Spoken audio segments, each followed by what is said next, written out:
So dear students, अब हम लोगों को ना वेक्टर्स का एडिशन कर लिए हैं, रेजोल्यूशंस कर लिए हैं हम लोगों ने, और पोजीशन डिस्प्लेसमेंट वेक्टर भी करवा दिया था मैंने।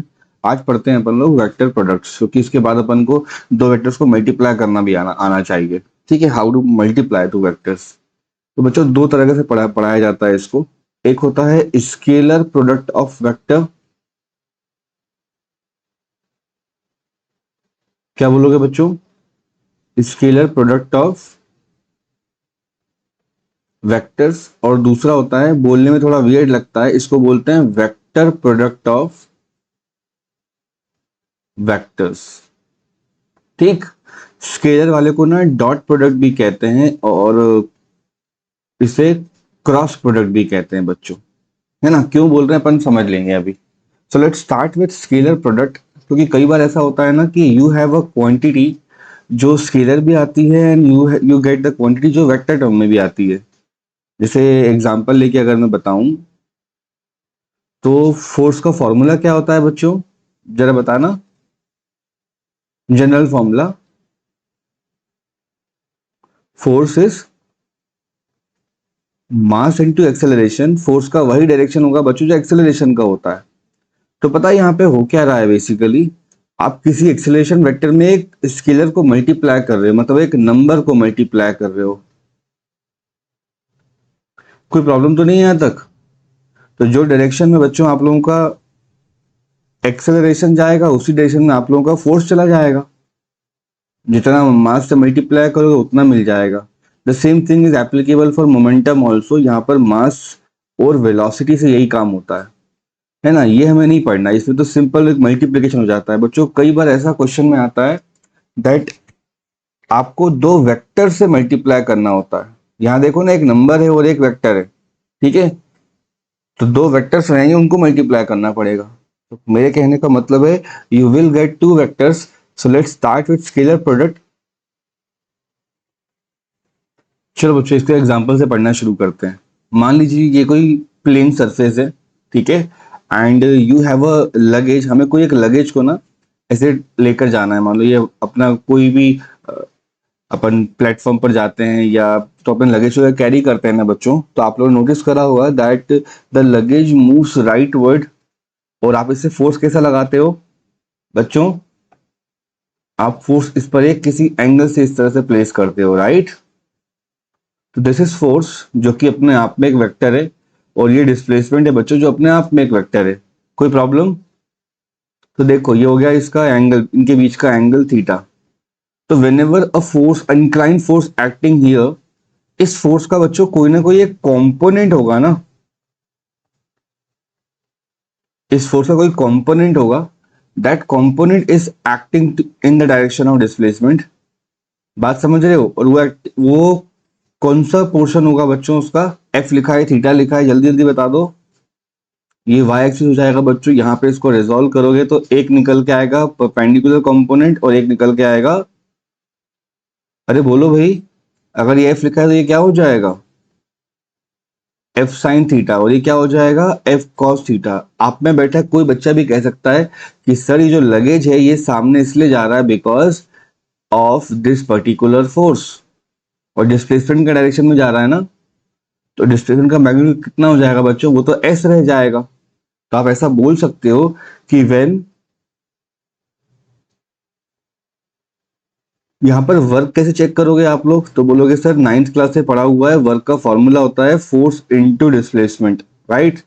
अब 11th में आने के बाद वेक्टर पढ़ने के बाद जो सिंबल होता है ना, ये बहुत इंपॉर्टेंटली लगाना होता है। ये क्रॉस का सिंबल लगा हुआ है, आप इसे रब करोगे बच्चों, और you will make sure that you always use F dot S when ever left hand side की जो क्वांटिटी है ना वो अगर स्केलर आ रही है तो आप ऐसे लिखोगे बच्चों। ठीक, यहीं पे आ जाएगा वर्क का फॉर्मूला। एफ की जगह पे क्या आ जाएगा बच्चों? F cos theta. और यहाँ पे हो जाएगा एस, जिसको जनरली ऐसा बोलते हैं F into S into cos theta. अगर दोनों पैरेलल लग जाएंगे थीटा 0 हो जाएगा और कॉस 0 1 हो जाएगा, और आपका force into displacement class 9th वाला फॉर्मूला प्रूफ हो जाएगा। तो इस पूरे डायग्राम से अंडरस्टैंडिंग क्या आती है बच्चों के पास कि अगर आपके पास दो वेक्टर्स हैं, ठीक है, क्या है बच्चों? दो वेक्टर्स हैं तो एक वेक्टर हो जाएगा इस तरह से, A vector dot of B vector, इसको बोलते हैं अपन लोग ए का मैग्नीट्यूड, बी का मैग्नीट्यूड, और साथ में अपन कॉस थीटा लिख देते हैं। You can also write like this, A का मैग्नीट्यूड बच्चों, बी का मैग्नीट्यूड, और साथ ही साथ आप क्या कर सकते हो यहाँ पर कॉस थीटा कर सकते हो। इतना आप लोगों को आना चाहिए। उसके बाद हमसे बोला जाएगा कि दो वेक्टर्स हैं और दोनों वेक्टर्स को सिर्फ अपन को भी मैग्नीट्यूड रिजल्टेंट निकाल के रख दिया अपन ने, कितना इसका आंसर आएगा। This is applicable when the two vectors multiplied to get a scalar quantity. तो मैं लिखता हूं यहां पर when two vectors are multiplied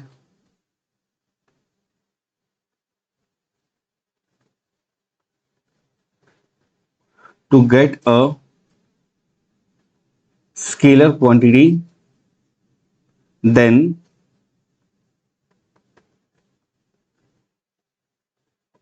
it is known as, क्या बोलेंगे बच्चों इसको अपन लोग, it is known as scalar product. बच्चों इस मेथड का एक लिमिटेशन है, जब तक आपको ए का मैग्नीट्यूड बी का मैग्नीट्यूड नहीं मालूम हो, उनके बीच का एंगल नहीं मालूम हो, तो आप स्केलर प्रोडक्ट नहीं निकाल सकते। बट मैथमेटिक्स में आप ए को ऐसे रिप्रेजेंट करते हो, ए वेक्टर को, या मान लो कोई सेकंड वेक्टर बी आ जाता है तो ए हो जाएगा बच्चों, अपन ऐसा पढ़ सकते हैं इसको, ए एक्स होगा जो आई पे जा रहा होगा, सिमिलरली बोलो ए का y कॉम्पोनेंट होगा जो जे पे जाएगा, और ए का क्या हो जाएगा जो z कॉम्पोनेंट होगा वो के पर जाएगा। यहाँ पर क्या हो जाएगा, b का x कॉम्पोनेंट होगा जो i पर जाएगा, b का y कॉम्पोनेंट होगा जो j पर जाएगा, और यहाँ हो जाएगा b का z कॉम्पोनेंट जो कि k पर जाएगा। इस तरह से आप दो वेक्टर्स को ले सकते हो, चाहो तो बच्चों इनको आप लोअर केस में भी लिख सकते हो। तो मैं ऐसा लिख देता हूँ यहाँ पे, मान लो लेट से ए वेक्टर ये हो गया बच्चों और ये बी वेक्टर हो गया, ठीक है। मान लो दो वेक्टर्स मेरे पास, इनको मल्टीप्लाई कैसे करेंगे, तो as soon as I write like this कि ए वेक्टर है बच्चों, यहाँ पर बी वेक्टर है, क्या हो जाएगा सोचो। अपन ने बचपन में पढ़े हुए हैं किसी भी वेक्टर को, क्या किसी भी ब्रैकेट को बच्चों ओपन करके पढ़ना, तो बोलोगे हाँ सर। तो ए एक्स वाला इन तीनों से मल्टीप्लाई होगा, ऐसे ए वाई वाला इन तीनों से मल्टीप्लाई होगा, ये पढ़ा है ना अपन ने बच्चों, और z वाला भी इन तीनों से मल्टीप्लाई होगा। तो ऐसा लिखने का कोशिश करते हैं अपन लोग। चलो फटाफट बताओ मुझे क्या हो जाएगा, ए एक्स वाला किससे मल्टीप्लाई करा, बी एक्स से, और आई वेक्टर डॉट आई वेक्टर हो जाएगा, प्लस करके बच्चों जो ए एक्स वाला होगा वो बी वाई से मल्टीप्लाई होगा, और आप बोलोगे सर आई डॉट जे हो रहा है, और साथ ही साथ बच्चों ए एक्स वाला बी के जेड से मल्टीप्लाई होगा, और साथ ही साथ बच्चों आई डॉट के हो रहा होगा। कोई प्रॉब्लम तो नहीं है बच्चों, इसका फर्स्ट टर्म बाकी तीनों से मल्टीप्लाई कराया मैंने। अब सेकंड वाला बोलो, ए वाई किससे मल्टीप्लाई होगा, बी एक्स से, तो हो जाएगा जे डॉट आई। फिर ए वाई वाला बच्चों यहाँ पर बी वाई वाले से मल्टीप्लाई होगा, तो हो जाएगा जे डॉट जे। सिमिलरली अपना ए वाई वाला बी जेड से मल्टीप्लाई होगा, तो हो जाएगा जे डॉट के। थर्ड बोलो, A Z will get multiplied to B Z, आप बोलोगे आई के डॉट आई, है ना। एग्जाम में आता है तो इसको जूनियर क्लास की तरह ना टर्म बाय टर्म मल्टीप्लाई करते मत जाना, we are studying special products. इसमें एक आता है डॉट प्रोडक्ट करा जा रहा है, तो डॉट का मतलब होता है बच्चों कि कुछ वेक्टर्स हैं जो आपस में 90 डिग्री बनाते हैं, and we all know that cos 90 is zero. Let me show you क्या बोल रहा हूं मैं। नेक्स्ट पेज पे आते हैं अपन, और पहले मैं आपको ये सिखा दूं डॉट प्रोडक्ट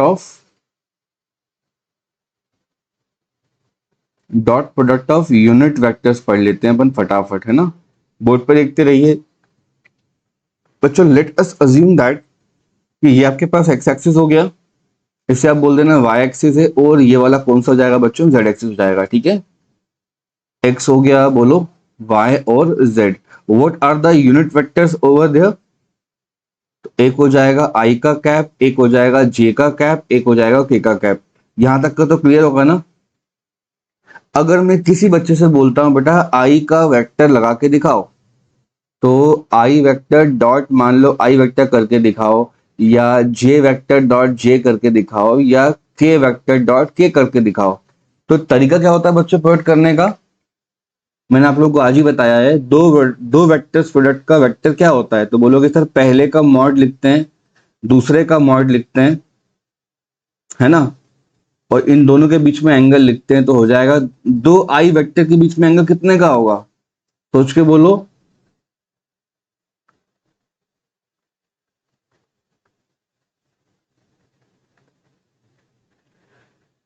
यूनिट वेक्टर का मॉड कितना होता है?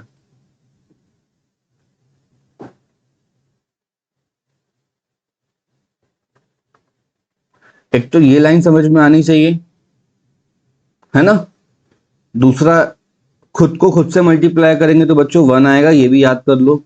जो बिल्कुल नए बच्चे हैं, नहीं समझ पा रहे हैं, याद कर लिए, आई डॉट आई बराबर 1 होता है, जे डॉट जे 1 होता है, और के डॉट के बच्चों 1 हो जाता है, खुद का खुद से मल्टीप्लाई।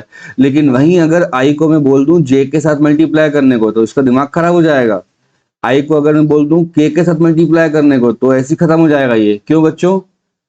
अगर दो यूनिट वेक्टर्स भी क्यों ना हो, उनका अगर डॉट प्रोडक्ट लिया जाता है, तो आप ऐसा बोलोगे आई का जो वेक्टर है मॉड है वो 1 होगा, जे का मॉड 1 होगा, और दोनों के दोनों परपेंडिकुलर, तो एंगल कितना आएगा 90 डिग्री। कितना आना चाहिए आंसर?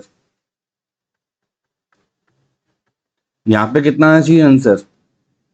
बात समझ में आ रही है बच्चों? स्टूडेंट्स, अरे ऐसे बच्चों आप जे के साथ भी कर सकते हो, जे डॉट जे समझ में आ गया होगा आपका। अब जे को अपन मान लो आई के साथ कर लें, और जे को मान लो अपन के साथ कर लें, तो वो सिंपली 0 0 हो जाएगा।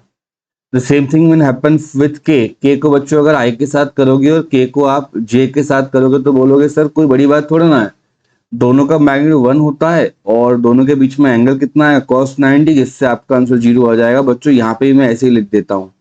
तो just by knowing this particular page आपको समझ में आ गया है कि कौन बचेगा, खाली आई डॉट आई का टर्म, जे डॉट जे का टर्म, के डॉट के का टर्म। तो पिछले वाले पेज पे अगर अपन जाके पढ़े, तो यहाँ पे आई डॉट आई का टर्म है, ये बच रहा है बच्चों, जे डॉट जे का ये टर्म बचेगा, और के डॉट के का ये टर्म बचेगा। बाकी सारे टर्म बच्चों यहाँ पे 0 कहलाएंगे, इनको पढ़ने की जरूरत भी नहीं है। इसका मतलब है इतने कॉम्प्लेक्स और मेसी डायग्राम से अच्छा क्या हो गया हमारे पास, ए डॉट बी का मतलब है, सिंपल भाषा में बात करें तो बोलो बच्चों, बोलते जाओ। अगर हमसे बोला जाए ए डॉट बी का वेक्टर लगाना है, तो ए एक्स वाला किससे मल्टीप्लाई होगा, बी एक्स से, और ब्रैकेट में आ जाएगा आई डॉट आई पहला टर्म, उसके बाद ए वाई वाला बी वाई से मल्टीप्लाई होगा, ब्रैकेट में आएगा जे डॉट जे दूसरा टर्म, और थर्ड वाला ए जेड बी जेड पे आ जाएगा, ब्रैकेट में आ जाएगा बच्चों के डॉट के का टर्म। फिर अगली लाइन में आप लिख देना इसमें A X B X plus बोलो A Y B Y, and then you can write A Z और बी जेड। बच्चे लोग, इसलिए इसको कहते हैं अपन स्केलर प्रोडक्ट, क्योंकि आपको यहाँ पे एक स्केलर टर्म मिल गया। देखो जब वेक्टर्स यहाँ से गायब हो गए, और ये चीज आपको एग्जाम में याद रखनी है कि डायरेक्ट जब कभी एग्जाम में आ जाता है अपन को वेक्टर निकालने को, तो आपको ये चीज याद रहे बच्चों, है ना। इजी है, सिंपल है, और हमें समझ में आ जाता है। ओके बच्चों, अब ये पता है, ये उस जगह लगाया जाता है जब मान लो मेरे पास ए वेक्टर है, यहाँ पर बी वेक्टर है, और दोनों का मैंने क्या कर दिया, ए का मॉड भी ले लिया, बी का मॉड भी ले लिया, और यहाँ पर थीटा लगा दिया। तो अच्छे उसके करने के दो तरीके होते हैं, एक अगर मैथमेटिकल फॉर्म में दिया है तो करोगे, और अगर मैग्नीट्यूड के फॉर्म में और एंगल के साथ दिया है, तो बच्चों ये वाला फॉर्मूला लगाओगे। ये दोनों फॉर्मूले सही गलत नहीं करेगा कोई, दोनों के दोनों फॉर्मूले करेक्ट है। आपको एग्जाम में पहचानना होता है कि हमें किससे सॉल्व करना है। Right, right students. चलो आगे बढ़ते हैं। यहाँ पे है बच्चों dot product of unit vector, जो मैंने आप लोगों को बता दिया है। डॉट का मतलब होता है आई डॉट आई वाला बचेगा, जे डॉट जे वाला बचेगा, और के डॉट के वाला बचेगा। चलो आगे बढ़ते हैं, और क्रॉस प्रोडक्ट के बारे में कुछ कुछ सीखते हैं कि what is happening in the cross product. तो यहाँ पर लिखा हुआ है बच्चों क्रॉस प्रोडक्ट।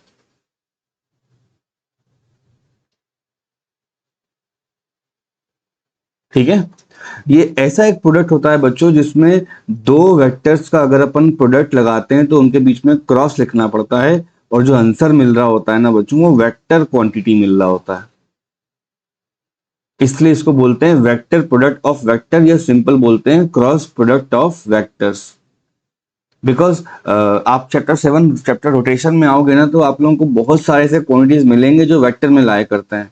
जो सबसे फेमस क्वांटिटी है और आपके काम का है वो ये है बच्चों कि आपके घर में ऐसा डोर का जो कॉर्नर होता है वो रहता है बच्चों, और उस पे एक ऐसा डोर लगा रहता है ना। एक साइड से वो फिक्स रहता है, सबने देखा होगा ना घर में। गेट की बात कर रहा हूँ मैं, तो एक साइड से वो फिक्स रहता है बच्चों। In order to open this door what you do बच्चों, आप यहाँ से एक परपेंडिकुलर फोर्स लगाते हो। वो फोर्स एक जो उसका सपोर्ट है उससे आर डिस्टेंस पर रहता है बच्चों। आर भी कैसा होगा, परपेंडिकुलर होगा। तो आपका जो गेट होता है बच्चों वो रोटेट कर जाता है, खुल जाता है। बात समझ रहे हो? इस खुलने को बोलते हैं बच्चों टॉर्क लग रहा है यहाँ पे। ये बहुत डिटेल में अपन को चैप्टर 7 बता दिया जाएगा। अभी समझ लो कि there are some quantities in your syllabus जो वेक्टर कैटेगरी में फॉल करेगी। तो टॉर्क का फॉर्मूला बच्चों, टॉर्क को टाउ से देखते हैं, उसका फॉर्मूला होता है आर वेक्टर क्रॉस करना होता है एफ से, क्योंकि यहाँ पे दो वेक्टर मिल करके तीसरा वेक्टर दे रहे होते हैं। जब लेफ्ट हैंड साइड पे स्केलर आ जाए तो वो डॉट प्रोडक्ट होगा, लेफ्ट हैंड साइड पे वेक्टर आ जाएगा तो बच्चों वो क्रॉस प्रोडक्ट होगा। इतना इस पे दिमाग मत लगाओ, बस थ्योरी पे यहाँ ध्यान दो। यहाँ लिख रहा हूं मैं व्हेन टू वेक्टर्स, ठीक है,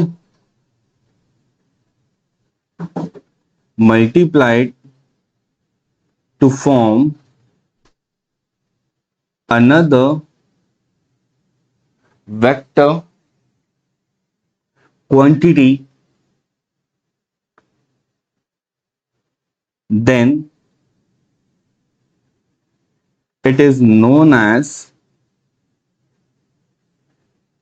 vector product of, सुनने में थोड़ा अजीब लगता है कि वेक्टर प्रोडक्ट ऑफ वेक्टर्स क्या मतलब है, तो क्रॉस प्रोडक्ट ऑफ वेक्टर बोल सकते हो। जो मैंने बच्चों आपके पास यहाँ पे एक लगेज का एग्जांपल लिया था ना, याद करो। ये देखो, तो लगेज में क्या है, इंटेंशनली मैंने वो पैरेलल कंपोनेंट लिया है दूसरे वाले वेक्टर से।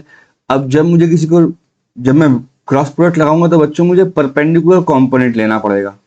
ठीक है, क्यों ऐसा करते हैं, बिकॉज यहाँ देखो ना बच्चों, ये आर और एफ में कितने का एंगल दिख रहा है आप लोगों को, तो बोलो सर 90 डिग्री का दिख रहा है। इसका मतलब ये हो जाएगा कि whenever you want to multiply A vector to B vector, आपको ऐसा करना पड़ेगा। देखना इधर है, ए का मैग्नीट्यूड लेते हैं, बी का मैग्नीट्यूड लेते हैं, और कॉस की जगह पर क्या हो जाता है बच्चों, साइन थीटा, और बगल में एक एन का कैप भी रख देते हैं। ये क्या है मैं भी आपको एक्सप्लेन कर दूंगा, डोंट वरी। ये एक तरह का क्या है बच्चों, यूनिट वेक्टर है। ये बच्चों एक तरह का क्या है, यूनिट वेक्टर है। यहां तक का तुम लोगों को समझ में आ ही गया होगा सबको अच्छे से। ए क्रॉस बी करना है। अब बोलोगे सर मैथमेटिक्स में सॉल्व कैसे होगा ये, है ना, साइन का टर्म भी क्यों आ रहा है। तो बच्चों देखो, एक इसके पीछे ना एक बहुत सिंपल सा मतलब निकल कर आता है, जो मैं यहाँ क्लियर कर देता हूँ once and for all. whenever you are studying dot product whenever you are studying dot product you intends कि हमारे पास जो दो वेक्टर्स इन्वॉल्व हो रहे हैं ना, वो दोनों पैरेलल आ जाएं, और अगर किसी एंगल पे भी आ जाते हैं ना तो हम उसको रिजॉल्व करके पैरेलल कंपोनेंट वाला उठा लेते हैं एंगल। आप मेरी बात समझ रहे हो? क्योंकि डॉट प्रोडक्ट को देखने के लिए ऐसी क्वांटिटी का मल्टीप्लाई कराना पड़ता है बच्चों, ऐसी क्वांटिटी का मल्टीप्लाई कराना पड़ता है जिससे हमारा आंसर स्केलर बन रहा हो। देखो ना, ए होगा बी होगा और ये हो जाएगा cos थीटा, कंसिडरिंग ये ए वेक्टर है और ये क्या है, बी वेक्टर है। सिमिलरली ये ए वेक्टर है और ये क्या हो जाएगा, बी वेक्टर है। लेकिन वहीं पे अगर अपन को कोई सामने वाला बोल दे कभी भी कि भैया क्रॉस प्रोडक्ट कैसे स्टडी करोगे, क्रॉस प्रोडक्ट, तो क्रॉस प्रोडक्ट में इंटेंशन पता है क्या होते हैं कि दो वेक्टर्स परपेंडिकुलर होने चाहिए, सबसे अच्छी बात है। और अगर किसी एंगल पे भी आ जाते हैं तो आप उसको रिजॉल्व करते हैं और उसका परपेंडिकुलर कंपोनेंट निकालते हैं। तो मान लो अगर ये ए है बच्चों, ये बी है, तो ए का परपेंडिकुलर कंपोनेंट क्या हो जाएगा, आइडिया किसी को? अरे ये हो जाएगा A sine theta, and then after, आज के बाद कभी मैं ए क्रॉस बी बोलूंगा तो क्या हो जाएगा, वो हो जाएगा ए बी बोलो साइन थीटा, और बगल में एक एन कैप रख देना। ये क्या है मैं आपको बता दूंगा अभी। सिमिलरली यहाँ पे ये ए हो गया और ये बी हो गया, तो इंटेंशन क्या है क्रॉस प्रोडक्ट के लिए कि परपेंडिकुलर होना चाहिए, और इसके लिए क्या होना चाहिए बच्चों, दो वेक्टर्स पैरेलल होना चाहिए। किसी और एंगल पे भी चल जाएगा, बट यहां तक का समझ के देखो। तो चलो वापस बैक पेज पे चलते हैं और आपसे और बात करते हैं। तो देखो बच्चों, यहाँ पे एक ए वेक्टर एक बी वेक्टर है, इसका तो स्टैंडर्ड मैंने मेथड बता दिया है। ये दोनों के दोनों इसके मैग्नीट्यूड कहलाएंगे। साइन थीटा का कोई यूनिट वगैरह होता नहीं है, यूनिट बोल रहा हूँ, साइन का कोई डायरेक्शन वगैरह प्रॉपर्टी होता नहीं है। तो ए बी मैग्नीट्यूड दे रहे हैं। ये जो एन वेक्टर है ना बच्चों, ये यूनिट वेक्टर यहाँ लग करके इस पूरे को ना वेक्टर बना रहा है। तो राइटिंग दैट एन आफ्टर, ये बहुत क्रूशियल है आपके लिए। ये एन यहाँ रखा है, इसका ये मतलब है कि ये इसको पूरे को वेक्टर बना रहा है। आया बच्चों? अब इसको मैथमेटिकली कैसे सॉल्व करेंगे वो मैं आप लोगों को यहाँ सिखा देता हूँ, ठीक है। ये पेज क्लियर हो ही गया है। तो चलिए अब मैं वेक्टर प्रोडक्ट इसका मेथड से बता देता हूँ बच्चों आपको। लैब में कैसे, लैब बोल रहा हूँ, कॉपी में कैसे सॉल्व करना होगा। तो ये हो जाएगा vector product using determinant method. Vector product using determinant method. बच्चों ये मैथमेटिक्स में अपन को पढ़ने मिलेगी, लेकिन हमारे जितने काम की उतनी मैं करा के दे रहा हूँ आप लोगों को। मान लीजिए आपके पास पहला वेक्टर है ए और दूसरा वेक्टर है बच्चों बी, इनका आपको क्रॉस करना है, ठीक है। एग्जाम में पूछा जाएगा क्रॉस करके दिखाना है या डॉट करके दिखाना है। तो ए वेक्टर का जो क्रॉस हो जाएगा वो हो जाएगा ए एक्स आई, मतलब इसका जो मैथमेटिक्स वैल्यू होगी, बोलो यहाँ पे क्या हो जाएगा, ए वाई का जे हो जाएगा, और सिमिलरली यहाँ पे ए जेड का के हो जाएगा। इतना क्लियर है? ये हो जाएगा बी एक्स का आई प्लस बी वाई का जे, यहाँ पे हो जाएगा बी जेड का के, आई जे के का टर्म आ गया। तो बच्चों देखो बड़ा ही सिंपल से समझ लो। ये लिखा है बच्चों A vector cross of B vector, इसका मुझको डिटरमिनेंट सॉल्व करना है। क्रॉस बच्चों सॉल्व हमेशा एक इजी मेथड से होता है, उस मेथड को बोलते हैं डिटरमिनेंट। मतलब टोटल मेरे को ना ऐसा क्लासरूम तैयार करना है जहाँ पे 9 बच्चे हों और 3-3 करके मैं वहां पे बिठा दूंगा ऐसे करके। तो देखो कैसे पढ़ा रहा हूँ मैं आप लोगों को। ये स्टार्टिंग में सबसे छोटे बच्चे बैठेंगे तो क्या हो जाएगा, आई जे के हो जाएगा, और ए वाले और बी वाले को ऐसे इंसर्ट कर दोगे। मेरे कहने का मतलब है ए के जो कोफिशिएंट्स आ रहे हैं वो क्या आ रहे हैं, कंपोनेंट्स आ रहे हैं, जो ए एक्स आ रहा है बच्चों, ए वाई आ रहा है और ए जेड आ रहा है, ठीक है। सिमिलरली यहाँ पर बी एक्स आ रहा है और क्या आ रहा है बोलो, बी वाई आ रहा है बच्चों और बी जेड आ रहा है। तो इसका डिटर्मिनेंट कैसे सॉल्व करोगे, ये जो मैट्रिक्स होती है वो 3x3 की होती है मैट्रिक्स, ठीक है। अब बोर्ड पर देखते रहिए क्या कर रहा है यहाँ पे सर। ये लिखा है आपके पास आई वेक्टर, तो आप ऐसे लिखोगे प्लस करके आई लिखोगे और ब्रैकेट खोलोगे। आई अगर लिख लिया है तो बच्चों आई का हॉरिजॉन्टल और वर्टिकल कॉलम आपको ऐसे हाइड करना पड़ेगा, और जो पहला मल्टीप्लिकेशन करोगे आप वो इस तरह करोगे, एंड देन नेगेटिव लगा के बच्चों ये मल्टीप्लिकेशन करोगे। मेरे कहने का मतलब है ए वाई को आपने मल्टीप्लाई मारा किसके साथ, बी जेड के साथ, and then A negative sign. फिर बच्चों यहाँ पर बी वाई को मल्टीप्लाई करा ए जेड के साथ। ये हो गया अपना पहला टर्म कंप्लीट। इतना क्लियर होना चाहिए। फिर अपन जे लिखेंगे, लेकिन जे बच्चों नेगेटिव करके लिखा जाता है, क्यों लिख रहे हैं वो बता दूंगा मैं भी अपन आपको। तो जे जब लिखोगे बच्चों तो जे के साथ क्या करना पड़ेगा, इसके हॉरिजॉन्टल वाले और वर्टिकल वाले आपको हाइड करने पड़ेंगे। बोलोगे ये सर करने पड़ेंगे, बात समझ में आ रही है? अब कौन कौन बचेगा बच्चों, ये ए एक्स और बी एक्स और ए जेड और बी जेड है ना, तो इसमें मल्टीप्लाई लगेगा। तो ए एक्स से लेके यहाँ तक का मल्टीप्लाई करना है और बी एक्स से लेके बच्चों यहाँ तक का मल्टीप्लाई करना है। ऐसे पढ़ोगे आप लोग, करके दिखाओ मुझे। ए एक्स बी जेड से मल्टीप्लाई हो गया और यहाँ पर बी एक्स ए जेड से मल्टीप्लाई हो गया। फिर प्लस करके लास्ट कौन सा आया बच्चों, के आया। तो के को जब पढ़ोगे तो के वाले आपको हॉरिजॉन्टल वर्टिकल छुपाने पड़ेंगे इस तरह से। तो बच्चों शुरू के 4 बच जाएंगे। इन 4 कैसे सॉल्व करोगे आप, तो बोलोगे सर बहुत आसान है सॉल्व करना है इनको, तो इसको इससे मल्टीप्लाई कर दो, ठीक है। इससे मल्टीप्लाई कर दो और इसको इससे मल्टीप्लाई कर दो, आंसर बोलो। ये हो जाएगा ए एक्स बी वाई और ये हो जाएगा बी एक्स और बच्चों ए वाई। अब बहुत बच्चे सोच रहे होंगे सर ने ये मेथड कैसे बनाया, कैसे लगाया बच्चों। तो ये एक सिंपलर फॉर्म ऑफ स्टडी है। आप चाहें तो इसको ऐसे कर सकते हैं कि हमको तो पूरा 9th क्लास वाला 10th क्लास वाला मल्टीप्लाई करना है। मतलब मेरे कहने का है कि ए एक्स आई प्लस बोलोगे ना तो ए वाई जे हो जाएगा, और यहाँ पे ए जेड का के बच्चों क्रॉस करना है आपको किसके साथ, तो बोलोगे सर बी एक्स आई, बोलते जाओ बी वाई जे, और ये हो जाएगा बी जेड के साथ मल्टीप्लाई। तो मल्टीप्लाई कैसे करते तो बोलो सर वो तो मालूम है, ये एक्स वाला पहले इन तीनों से मल्टीप्लाई होगा, फिर वाई वाला इन तीनों से मल्टीप्लाई होगा, तो ऐसा करके आपको 9 टर्म्स मिलेंगे, और मैंने आपका ये एक सिंगल लाइन में ही सॉल्व कर दिया, वन लाइन में सॉल्व हो गया ये, है ना। प्लस आई 1 लिखा, फिर माइनस जे और के, और ऐसे सॉल्व कर दिया। अब बोलोगे सर नौ टर्म में से ये टर्म क्यों बच रहे हैं, तो उसके लिए बच्चों अपन को एक मेथड पढ़नी पड़ेगी। मेथड मतलब इस तरह से समझना पड़ेगा दैट हम यूनिट वेक्टर को जब प्रोडक्ट करवाएंगे तो क्या आंसर आना चाहिए उनका। यहाँ पे देखते रहो सब लोग, यहाँ लिखा है मैंने क्रॉस प्रोडक्ट ऑफ, क्या लिखा है बच्चों, क्रॉस प्रोडक्ट ऑफ वेक्टर्स। तो कहने का मतलब है एक आपके पास आई होता है, एक के आपके पास जे होता है, एक के आपके पास के होता है। मुझे आप सोच समझ के बताओ व्हाट विल हैपन अगर मैं आई वेक्टर क्रॉस आई वेक्टर करता हूं, या जे वेक्टर क्रॉस ऑफ जे करता हूं, या के वेक्टर क्रॉस ऑफ के वेक्टर करता हूं। सोच समझ के बोलो। अगर किन्हीं दो वेक्टर का क्रॉस करते हैं तो कैसे करते हैं, पहले का मैग्नीट्यूड, दूसरे का मैग्नीट्यूड, और तीसरे और ये साइन थीटा, ऐसा आता है ना बच्चों।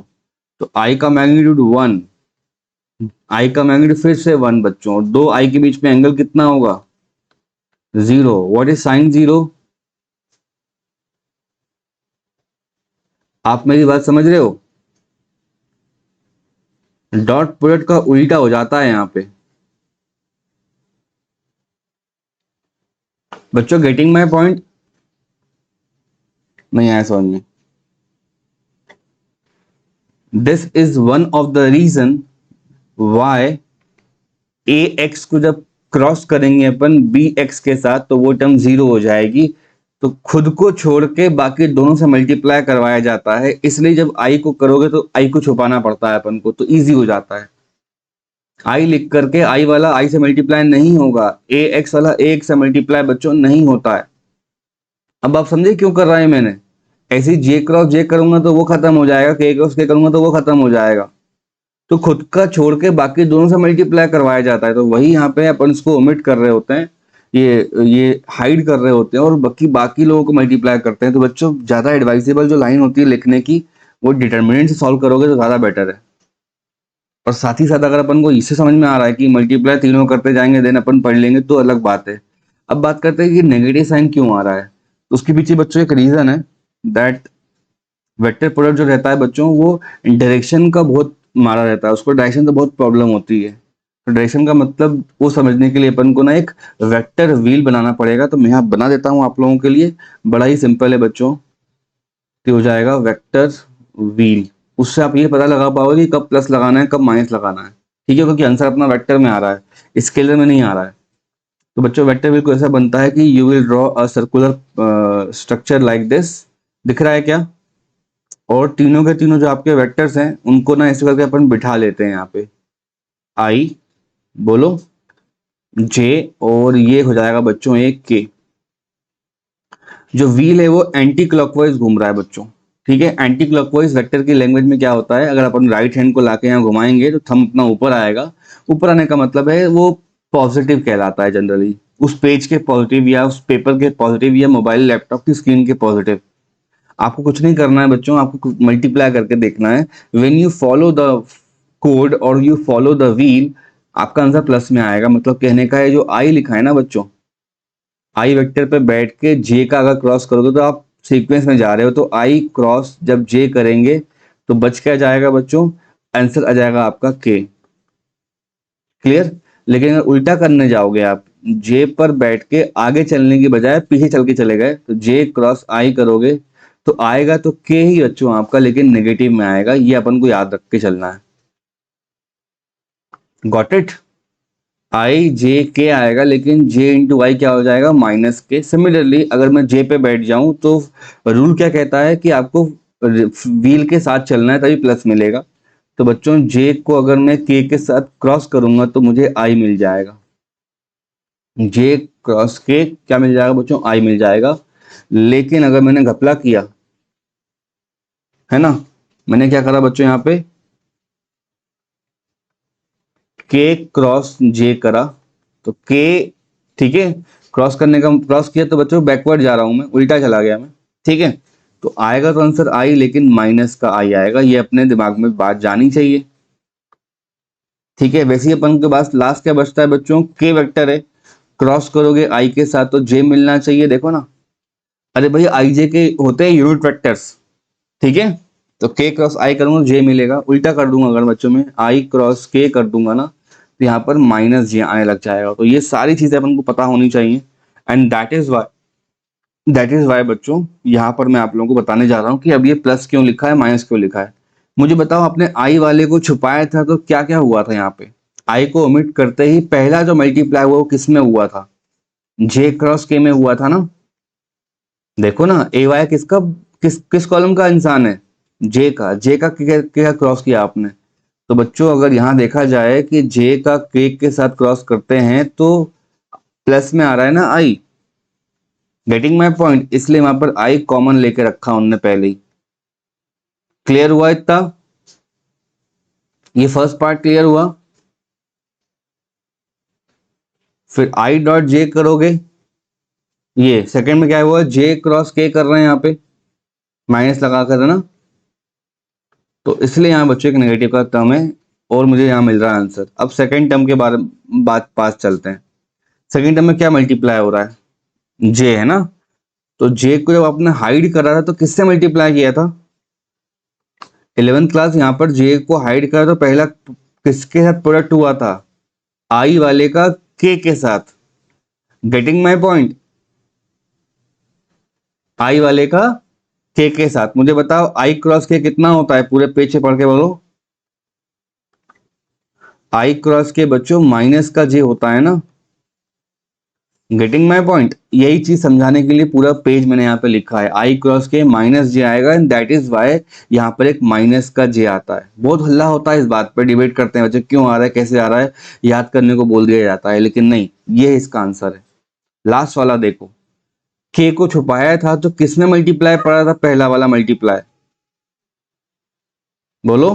के को लिख के अपन ने जब हाइड किया था तो पहला मल्टीप्लाई किसने मारा था अपन ने, आई को जे के साथ किया था ना। तो इस मोमेंट पे आ रहा है अपने पास आई इंटू जे, मतलब आई क्रॉस जे करेंगे तो क्या आता है, देखो यहाँ पे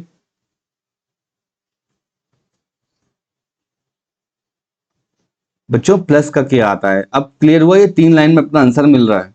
तो ऑलवेज एडवाइजेबल क्या है कि ये वाली लाइन आप लिखो और इससे आपका काम हो जाएगा, ठीक है। तो इस तरह हम लोग करते हैं वेक्टर प्रोडक्ट्स। अगर मैथमेटिक्स में आ गया तो ऐसे करना है, और एंगल लेकर आ गया तो उस तरह कर दोगे तो काम हो जाएगा अपना। ये मैंने आपको एक इंपॉर्टेंट बात बता रखी है, यहाँ पे अपना vector wheel cross product of unit, ये यूनिट वेक्टर्स कर देता हूँ यहाँ पे, ज्यादा इफेक्टिव लगेगा। यहाँ तक का क्लियर है बच्चों।